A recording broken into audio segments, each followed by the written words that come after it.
E.B. White famously declared that no one should come to New York to live unless he is willing to be lucky. Tonight, I feel such luck in delivering the Gerald Russello Memorial Lecture. Gerald was a friend as well as one of my writers at the new Criterion, and with many of you, I was lucky to know him. If you take anything away from tonight's presentation, I hope it will inspire you to look back on Gerald's writing.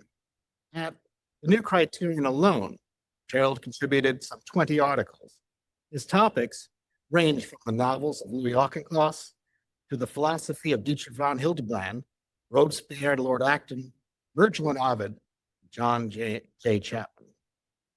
The last time I saw Gerald was at a symposium we organized in 2018 on the centenary of Dr. Kirk's birth.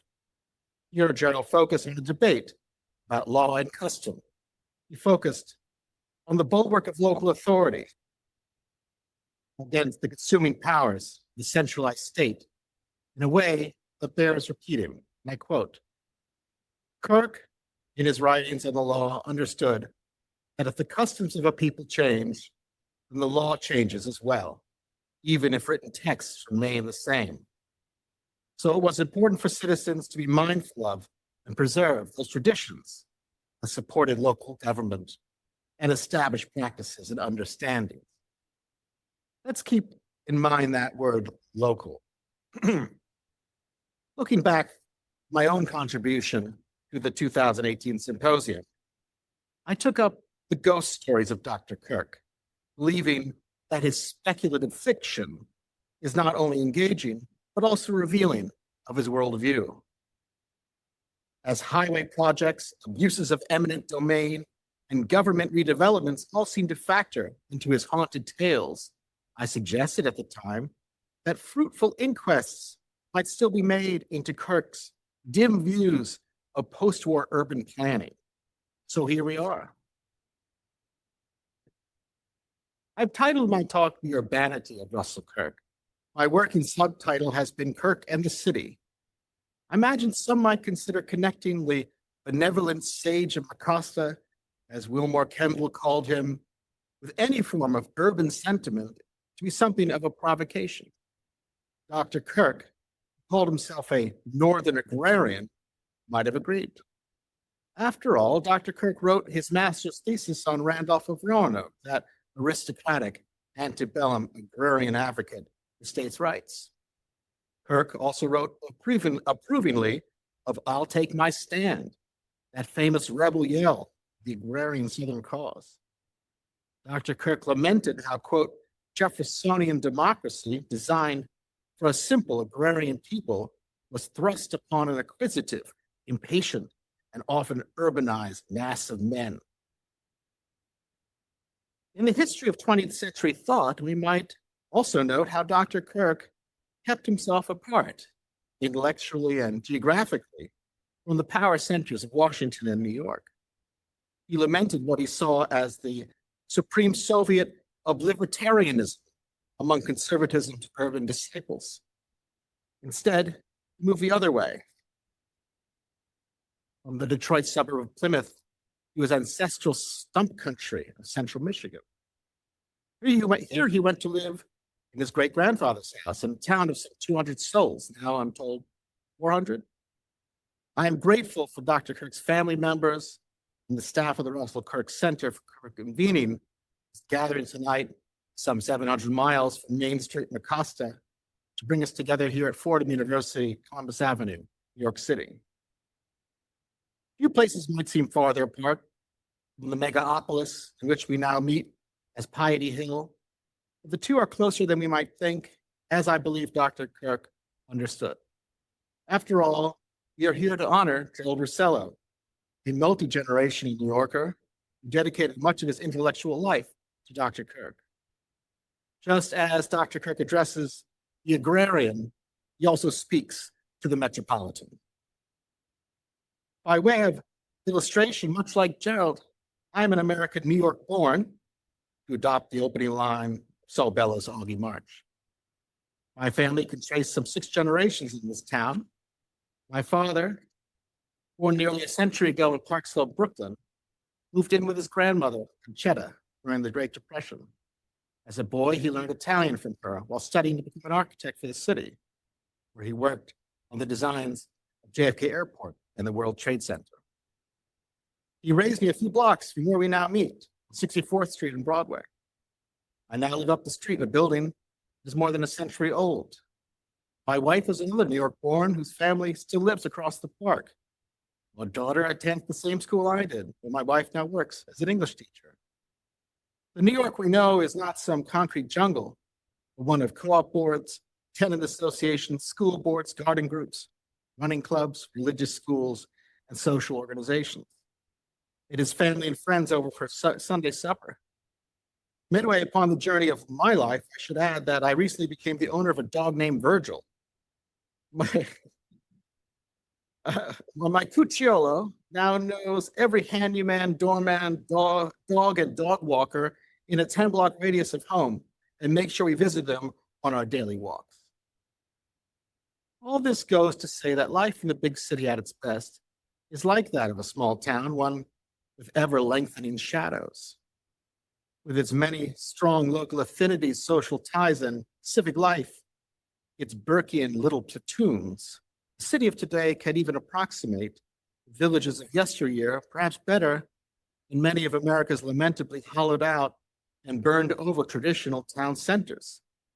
In many ways, this is their attraction and an explanation for why so many Americans move away from their heartland hometowns in these coastal enclaves. Dr. Kirk defended the lengthened shadows, institutional, physical, ancestral, in ways that set him apart from the majority of thinkers on both the modern left and modern right.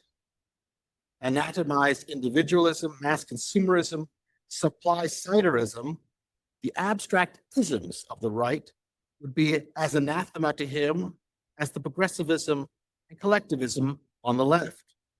So too the abstract universalism that erases geographic and local authority and distinction. As Gerald reminded us in that 2018 presentation, and I quote, "The unwritten Constitution in Kirk's usage has both the spatial and temporal aspect.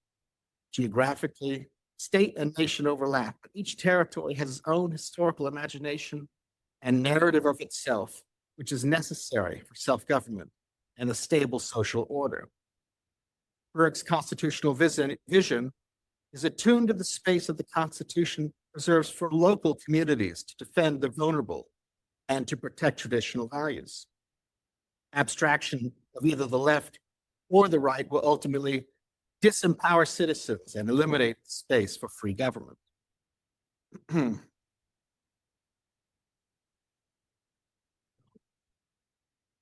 I came to Dr. Kirk as much through his fiction as his political histories and theories. I had the honor of writing a new introduction to his best-selling novel, Old House of Fear, which we republished Criterion Books. I might argue that Dr. Kirk is best approached through literary analysis than through the social sciences, a term I'm sure he would consider one of abuse. As George Nash wrote of Dr. Kirk, quote, "In an age of the growing hegemony of the social sciences, he defiantly quoted poetry and wrote ghostly fiction with a moral twist. Indeed, I can think of no conservative of the past half century who resorted as frequently as did Kirk to works of literature to buttress his social and political commentary."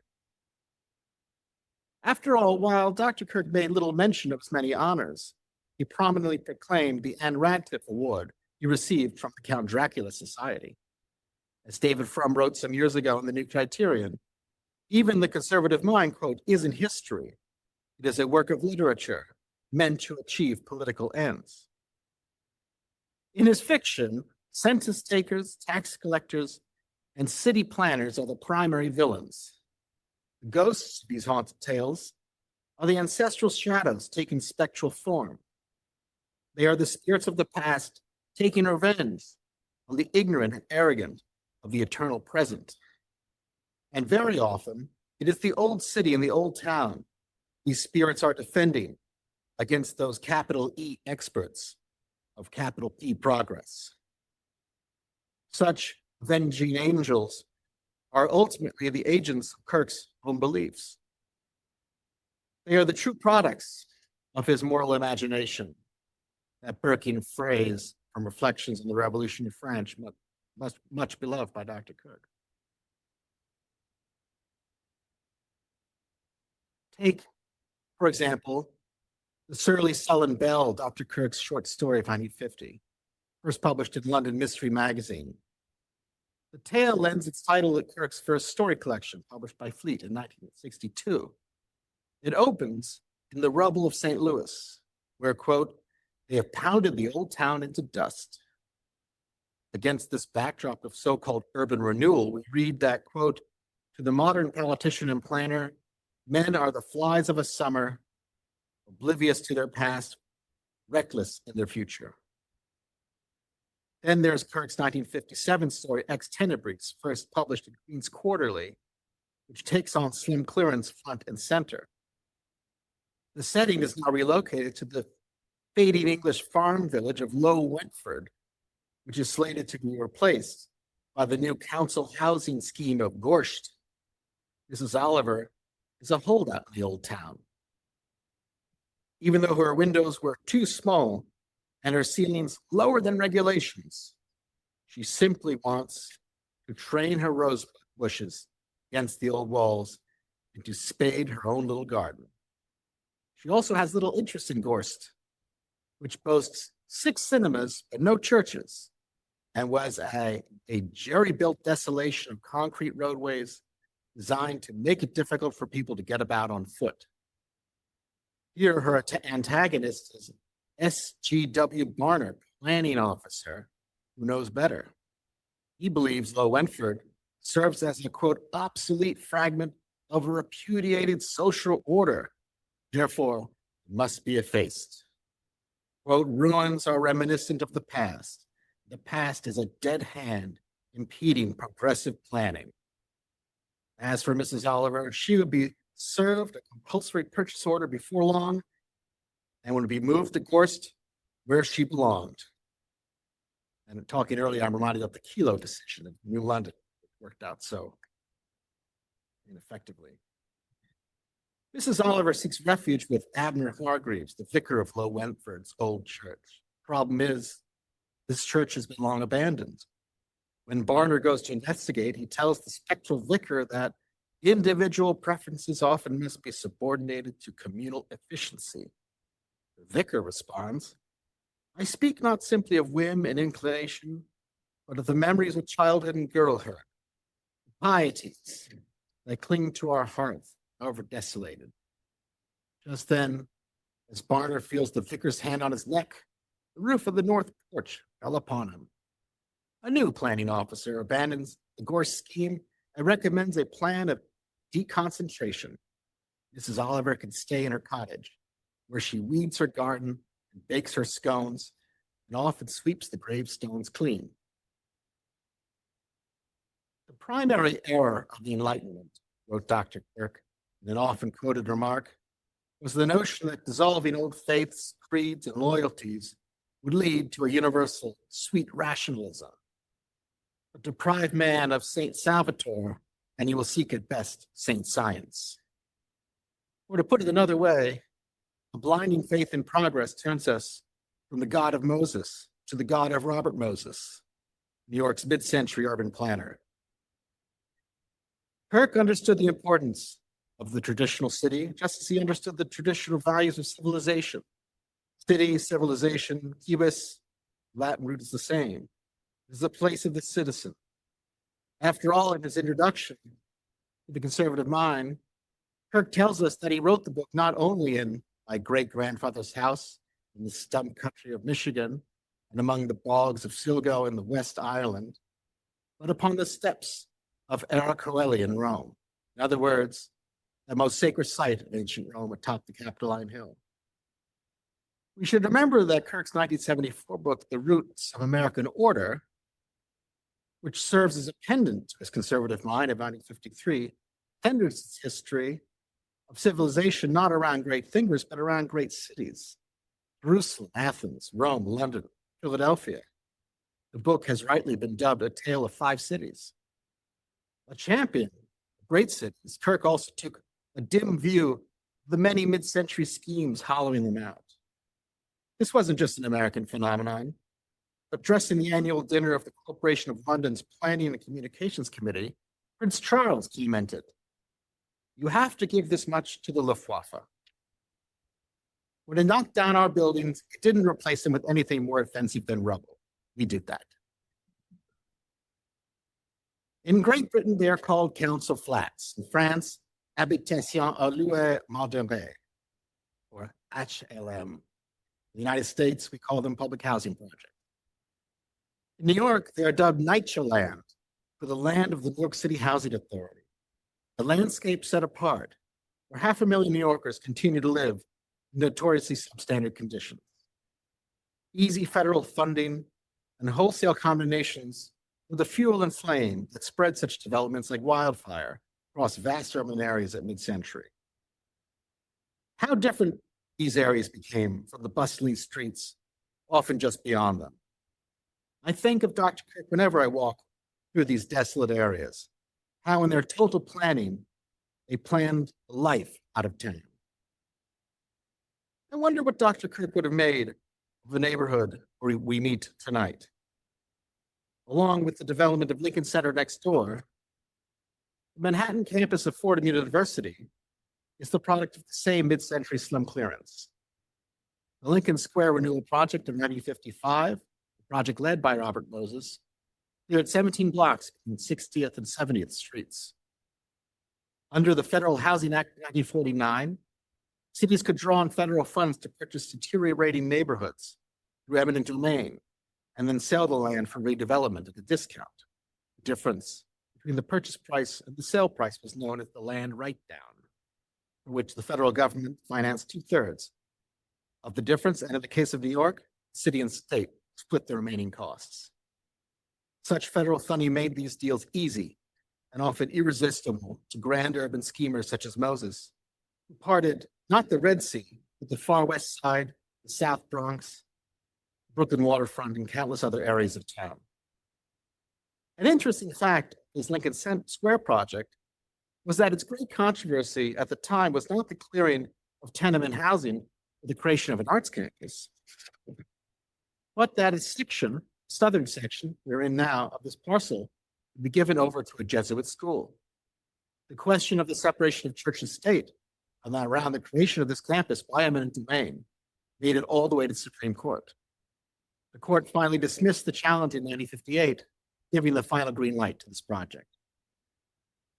As someone who grew up in a high-rise apartment complex that would have never existed without such slum clearance, and in fact is right out that window, I've always had mixed feelings towards the Lincoln Center complex. Windswept and set apart in the street, desolate in corners, it has only recently become more inviting. What saves it, just as what saves Fordham's campus, is that these parcels were swiftly given over from the government to a multitude of not-for-profit concerns. Lincoln Center alone is a federation of over a dozen arts organizations. Just compare the dynamism of today's Lincoln Center with the Amsterdam housing projects to its west. The product, a slightly earlier wave of slum clearance, this example of NYCHA presents government dysfunction as preserved in amber. Dead plantings, cracked pavement, and street boilers brought in to keep its buildings functioning at minimum standards. When it came to the city, as Dr. Kirk rightly understood, even worse than the housing schemes was the development of the automobile highway. Take a picture of almost any downtown a century ago and map it onto a city of today. The American highway atomized the American metropolis much more thoroughly than any Soviet bomb. One of Dr. Kirk's most unexpected and controversial positions did not concern the Gulf War or Ayn Rand, but rather the development of the automobile. Perhaps we should not be surprised. Unlike those theorists who lived their lives in ivory towers, Dr. Kirk spent the early 1940s working for Henry Ford at his River Rouge plant in Detroit. Here he became an early skeptic of assembly line civilization. He saw firsthand the vast consequences of Mr. Ford's mechanical creations and later the disintegrated liberal foundation that took his money and name.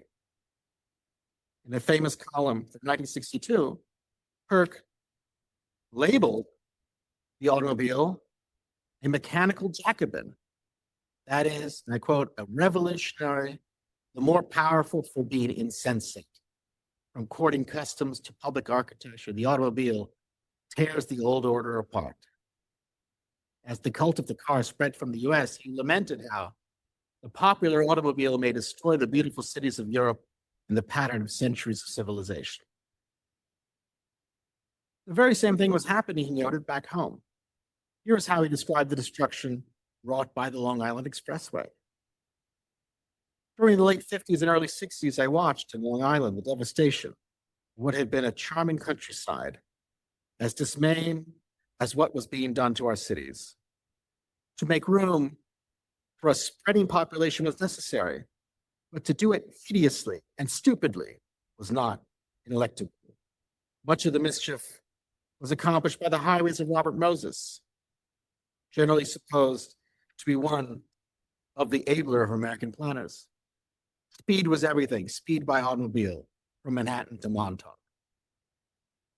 I don't think they accomplished that speed, by the way. The New York City subway, that product of an earlier era, goes in for much opprobrium these days, and some of it rightfully so, but the system, to me, remains a wonder. I ride it every day. It's my 11-year-old's passion to visit every station in line. I would argue that the typical strap hanger is far more courteous than the average car driver, and often under far more uncomfortable and trying circumstances. For however much we need it, and I'm a grateful car owner myself, the automobile has proven to be Dr. Kirk's mechanical Jacobin for our atomized society, spreading disorder and death with near impunity. Euphemistically, we label the 40,000 deaths caused by the automobile each year in America as accidents. If you want to know what drivers think of your neighborhood, look at their speeding, screeching vehicles, their scratched off plates, and the mountains of trash that get tossed from car windows along our medians and exits. And just as an aside, if you think our highways are bad, look at all the virtual trash now accumulating along our so-called information superhighways. Progress continues apace. I have long suspected, as Dr. Kirk well knew, that the success of the contemporary city is despite and not because of our enlightened leadership. Our leaders are rapacious because the city makes such a tempting victim. The spirit is all too inviting for big government and big business to denude and rape. It seems that the two simply take turns in such defilement. Just look at the deal Chicago recently made, selling off the public rights to its parking meters for pennies on the dollar. Meanwhile, that city gives away public parkland to a temple to the deified Obama in the form of a brutalist presidential center staffed with cronies. As the pendulum swings, New York is once again being returned to a man of high theory who would make New York more affordable for some by making it more unlivable for all. As our mayor-elect proclaimed on Victory Night, we will prove that there is no problem too large for government to solve and no concern too small for it to care about. I began this talk by suggesting a working title of Kirk in the city. Perhaps I should end it with an appeal to Kirk for the city. There are many conservative answers to our urban questions, but the solution may not only be found in data sets and consumer spending. The urban fabric must also be mended and darned through continuous upkeep. The city is not yours to experiment. From Russell to Russello, our ancient ancestral spirits cast their shadows, whether or not we choose to observe the city of God in the cities of men. Thank you.